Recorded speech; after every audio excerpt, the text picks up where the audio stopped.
go through a lot of verses, and I got them up, as you can see. But in doing so, we will go very quickly through them. And I think that the pastor's phone is going off right now, as I mentioned it earlier.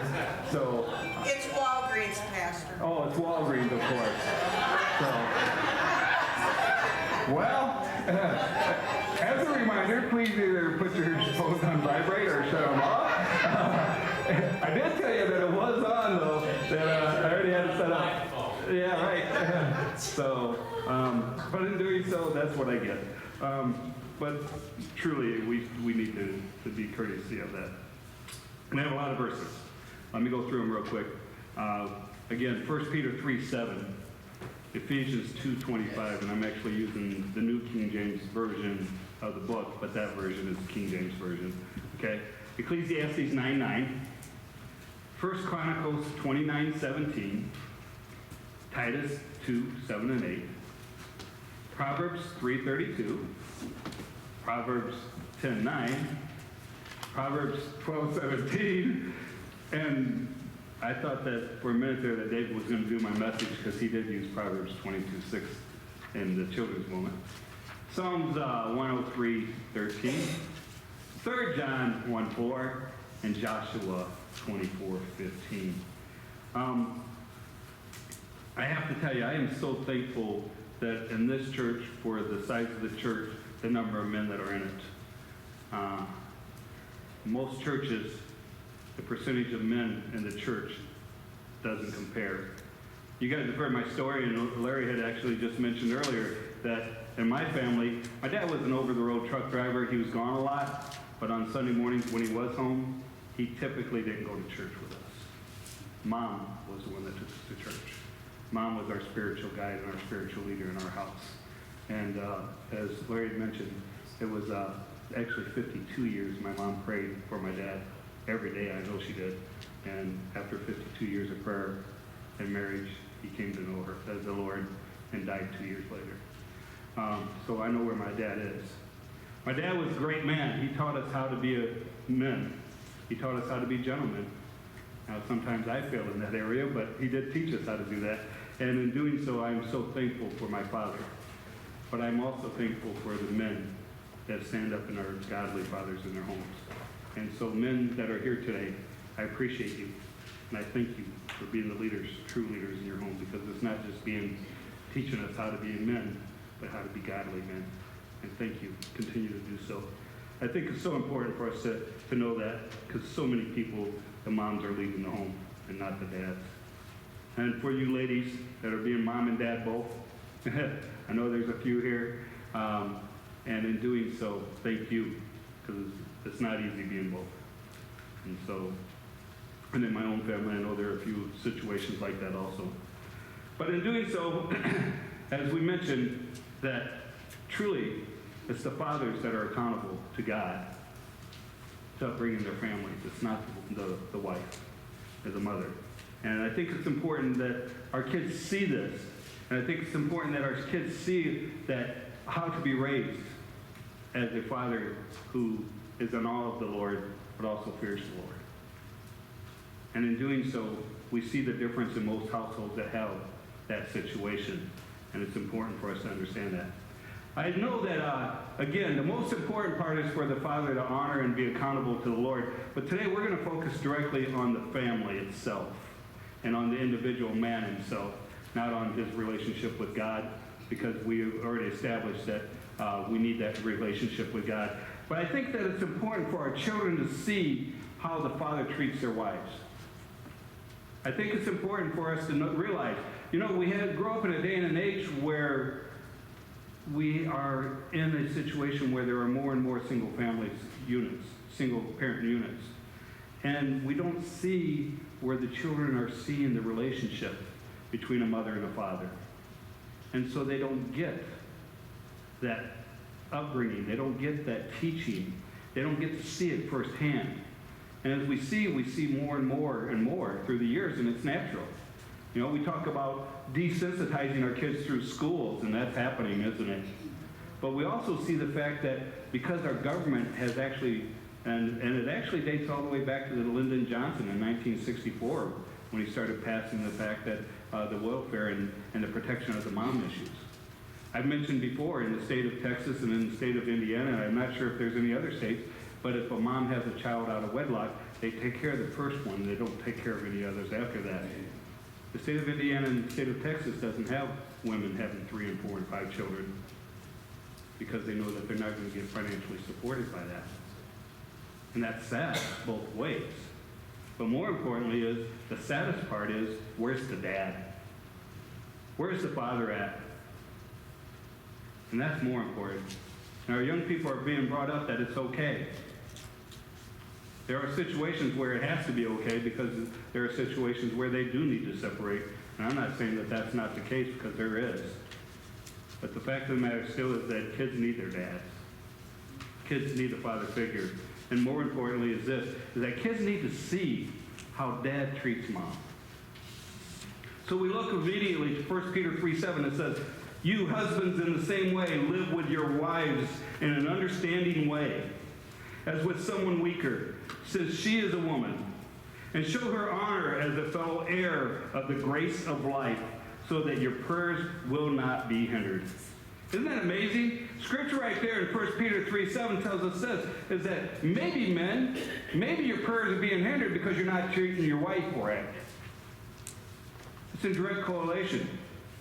And the reality is treat your wife right, and God opens his ears more. Because what he's saying is honor your wife. As much as the wife is supposed to honor her husband, the husband is supposed to honor his wife. He's supposed to take care of her. He's supposed to be there for her. He's supposed to defend for her. Ephesians 2:25 says this. Actually, I think that's 5:25. I made a mistake. Please correct that. Ephesians 5:25 in King James says, "Husbands, love your wives even as Christ also loved the church and gave himself for it." Now that verse in its surface sounds, hey, love your wife as Christ loves the church. Love your wife as Christ loved you. But there's one part that we miss at the end, and it says this: "He gave himself for it." See, as dads, as fathers, as husbands, we need to be willing to sacrifice of ourselves. Not ultimately like Christ did, he sacrificed his life for us because of his love, but in the same respect, figuratively speaking, is that we need to be willing to sacrifice ourselves for our families. We need to have our children see that we're willing to sacrifice ourselves for our wives. Do we fall short sometimes? Of course, we do. But it's still something that's of nature. And the more you do it, the more natural it becomes. And the more natural it becomes, the easier it is for your children to see it. Or other children. Because they're watching. Don't think they're not. And Ephesians 5:25, it tells us to love. Love. Love. As Christ loved us. And Christ does love us. Ecclesiastes 9:9, as I mentioned, I'm going to go through these pretty quick, so I've grouped them together so we can get through them, because there's 12 or 13 verses. But it says here, Ecclesiastes 9:9 says, "Live joyfully with the wife whom you love." How many days? All the days of your vain life. Isn't that funny? It says, of your vain life. Okay? Men, you have vain lives. Let me get together again here. Sorry. As you can see, that kind of tickles me. But what she has given you under the sun. How many days? All your days of vanity. For that is your portion in life, and in the labor which you perform under the sun. See, it's important for us to understand, men, that as we labor, we're laboring for our families. When you go out and you make a paycheck, you're doing it for your family. As you're going out and making a living, you're teaching your kids how to go out and provide for their families. I know that even in my household, because of the day and age, we have both of us working. But again, as men and women working, typically the man makes more than the woman. And we can get into the equal rights stuff and all that, but that's not the place or the time. But the reality of it is that the man is to provide for his family, the primary provider of his family. And it's important for us to see that. I can honestly tell you this, as I grew up and learned, even when my dad went into, they went into a lockout with their union, and they were on strike, and they were on strike for 3 months. And the first day they were on strike, my dad found a second job immediately. Why? Because he was going to be the provider for our family. And he was going to show us that the dad needs to be the provider for the family. And he did whatever he had to do that.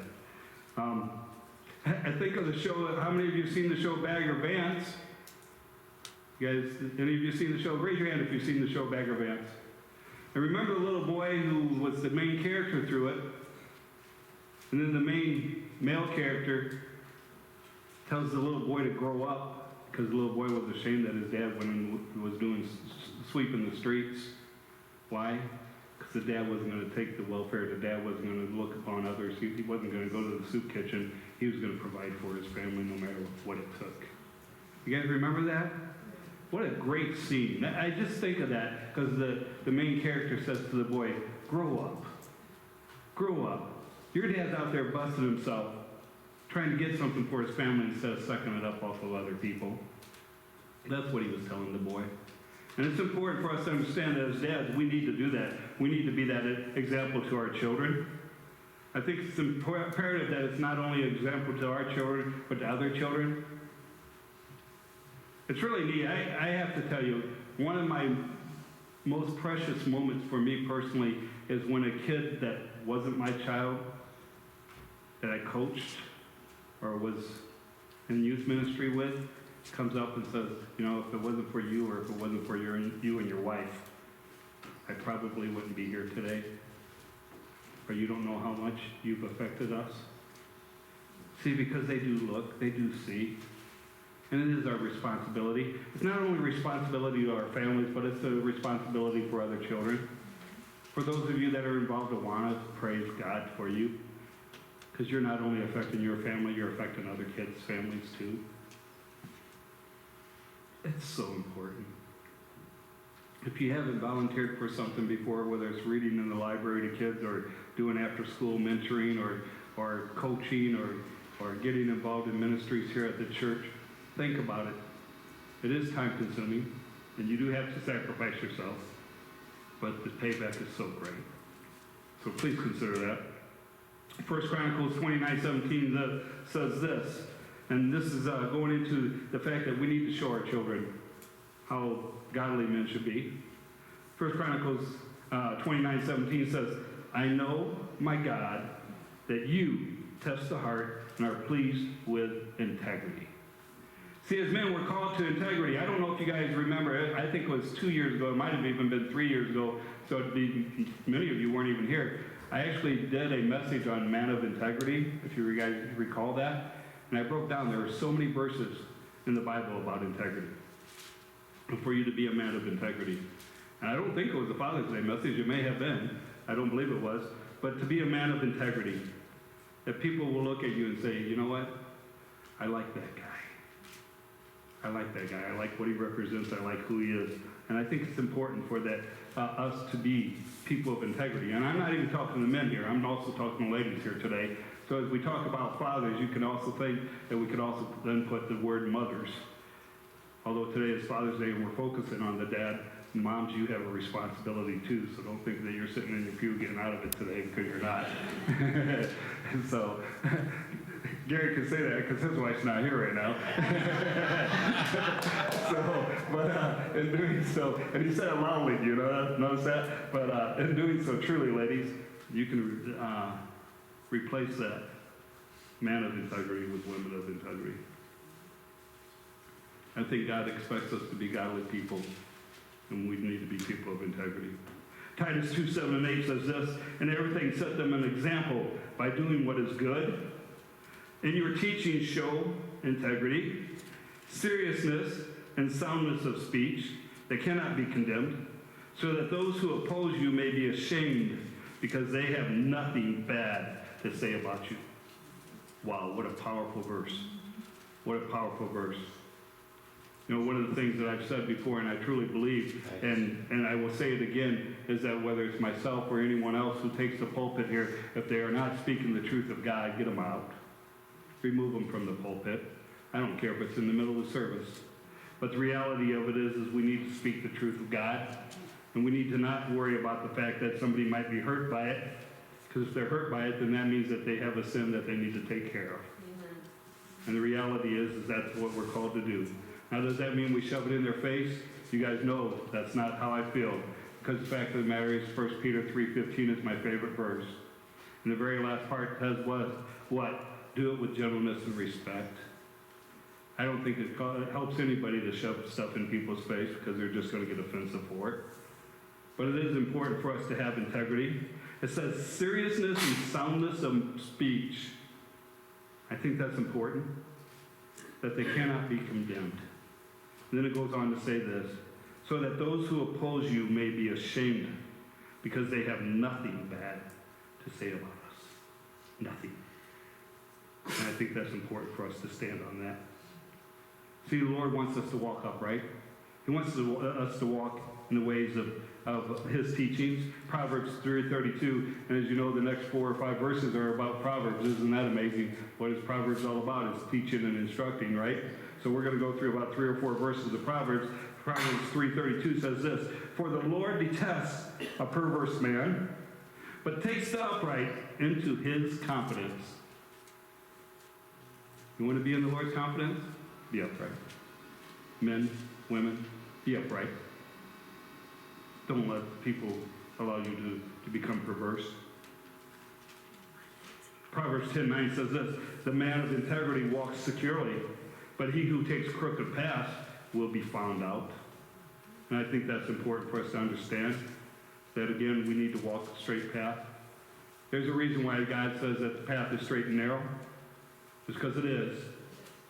And if you wander left or wander right, and you wonder why you get tripped up, it's probably because you're on the edge. Don't be on the edge, be in the center. Move to the center.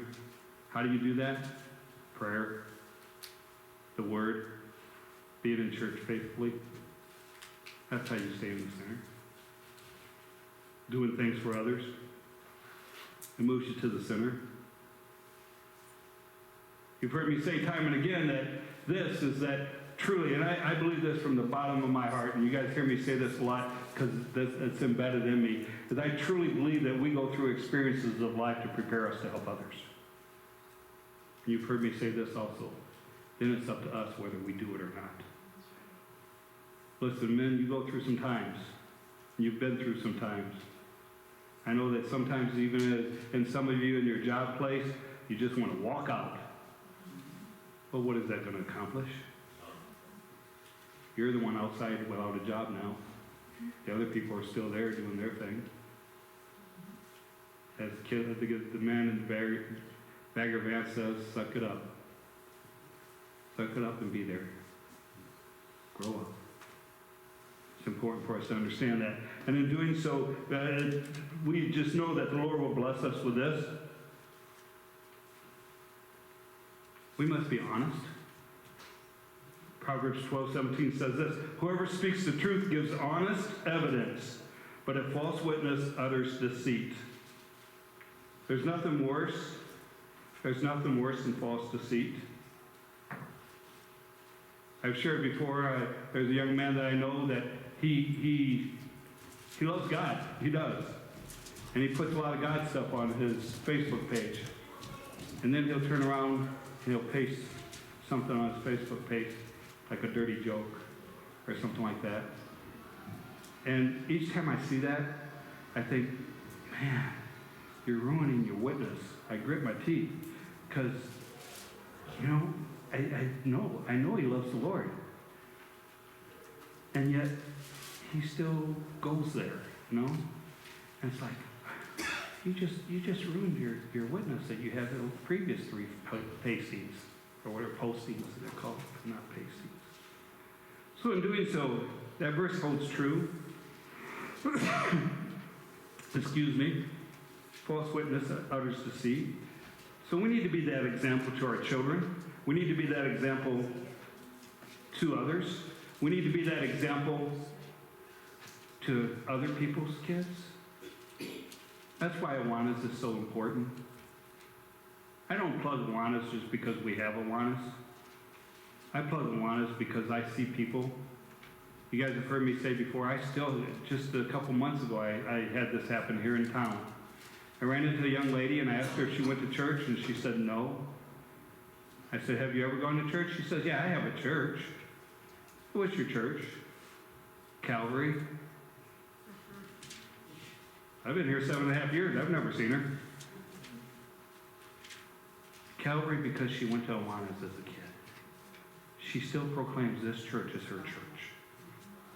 And I'm praying that someday that she'll enter back into the church, not for a funeral, but for a Sunday morning, and say, you know what? I'm here because I grew up in Calvary.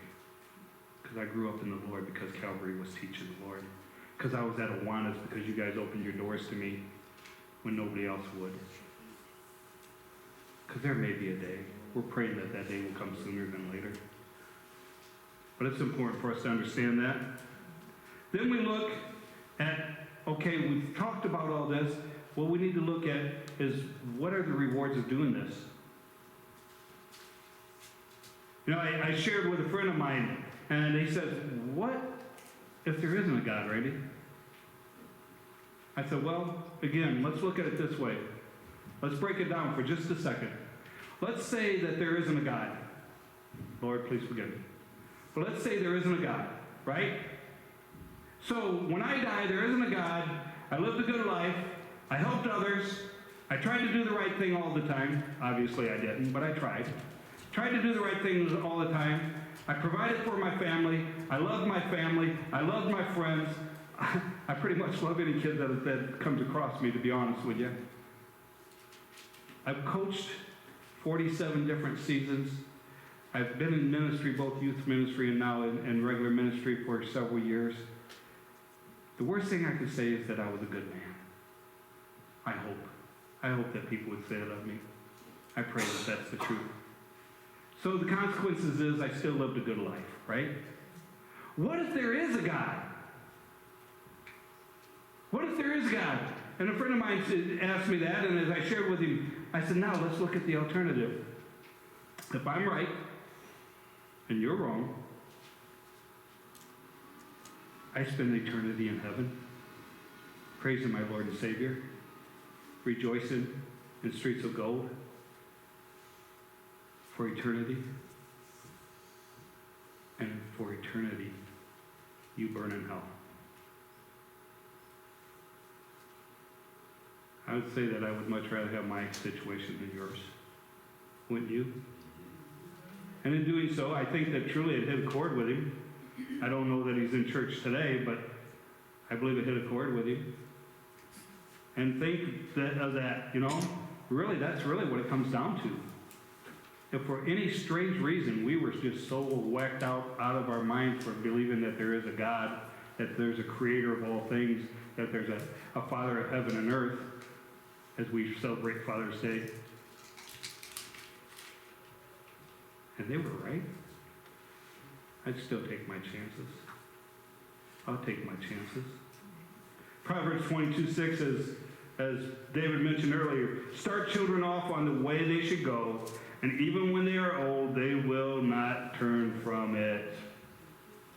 See, we need to instill, our school systems are instilling so much garbage into our children today. And as godly people, as wanted leaders, as fathers and mothers, we need to instill God into our children. It's important that even the neighbor kids know who God is, because they come over. I think I've shared this before. There was one young man, and we had a rule. If you came to our house to stay all night on Saturday nights, you went to church with us on Sunday mornings. That was our rule. You could go home after church, but you're going to church on Sunday mornings. And this one young man thought he would pull this, I have a sick tummy. I said, okay, I'll take you home. You'll never stay on a Saturday night again. In fact, you might not even ever stay again. And it was amazing how quickly his stomach got well, wasn't it? And in doing so, guess what he did? He went to church with us on Sunday morning, and then he went home after church, right? But in doing so, it truly, The reason why was we were trying to set a precedent with him. If you're going to stay in our household, you're going to abide by our rules. And our rules are whoever's in our house on Sunday morning is going to church with us. And in doing so, he knew he had a choice. He could have still went home sick. I was going to take him home. But he also knew that he'd never stay on a Saturday night again and probably never again. Boy, that's amazing how the attitude changes, isn't it? So in doing so, it says, raise your children in the ways of the Lord. They won't lose it. They won't lose it. You built that foundation for them. You know, I think about the wise man built his house upon the rock and the foolish man built his house upon the sand. Hopefully that foolish man that built his house upon sand has a foundation that somebody built for him, and one day he'll move it over, right? Maybe that's another phase of that song, but in doing so, we would want to think that a foolish man someday will become wise, move their house over on the foundation that was built for them through Jesus Christ, our Savior and Lord. Right? And Psalms 103:13, it says this, as a father has compassion on his children, so the Lord has compassion on those who fear him. What a powerful verse. Isn't that a cool verse? I love that verse. Let me read it again. As a father has compassion on his children, so the Lord has compassion on those who fear him. Remember I said in the Bible, because the word fear means different things, and if you really break it down into the Greek or the Hebrew, sometimes fear and awe was similar. Now let's read it this way. It says here, as the father has compassion on his children, so the Lord has compassion on those who are in awe of him. Are you in awe of the Lord today? If so, the Lord's going to show compassion upon you. The Lord's going to show compassion upon you.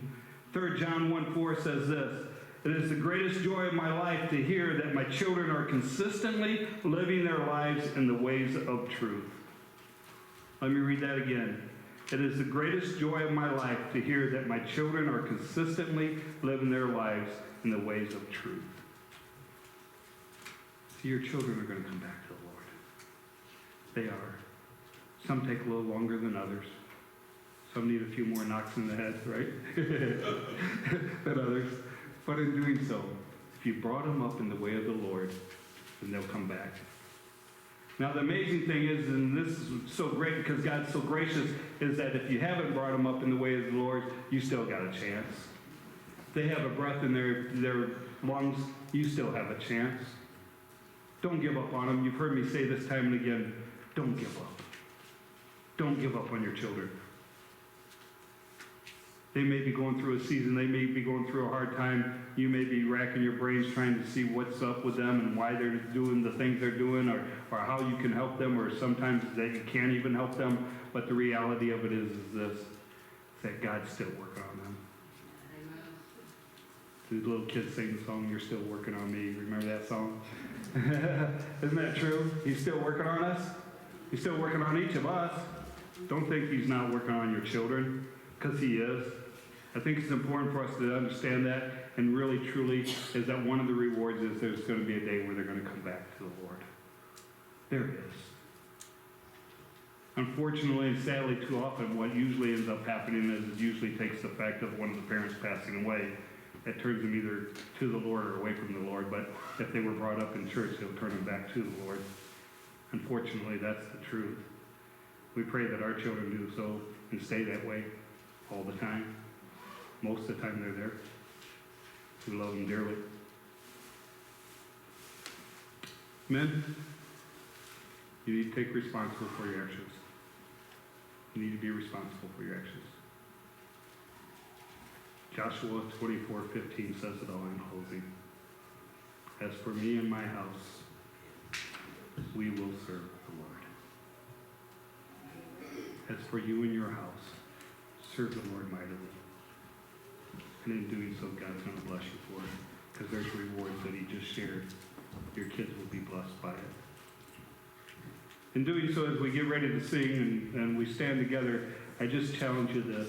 If you want to be that man, if you want to be that father, as we sing, please come forward and we'll pray together. And the Lord will provide. The Lord will meet us right here. So let's stand together and sing.